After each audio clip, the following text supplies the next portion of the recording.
So what we'll be discussing today would be the basics of accounting.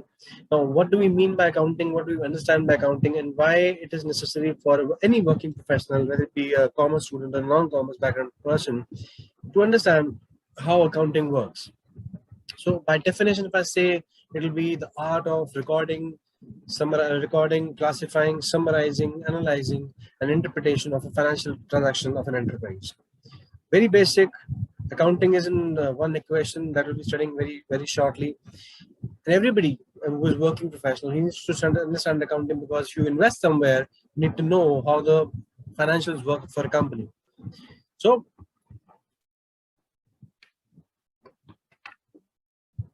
what is account?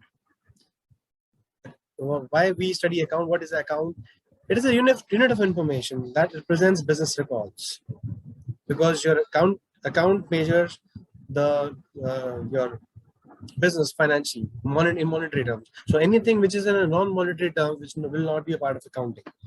So majorly in this part, we'll be discussing 5 types of accounts: asset, liability, equity, revenue, and expense.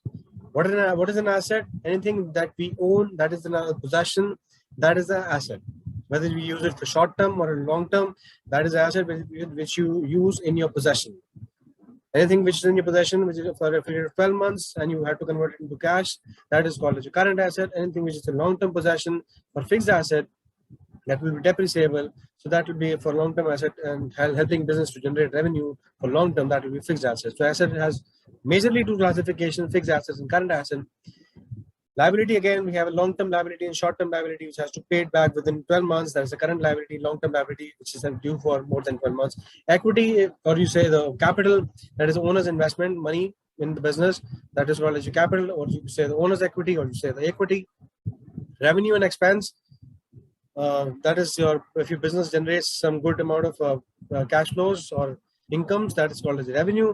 If you have some expenses or losses, that is called as your expense.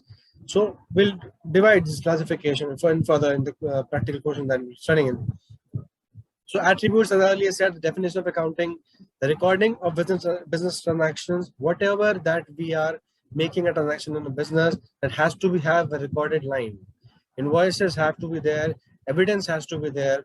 In case you don't have a recorded line of a business transaction, that transaction has no validity. Verbal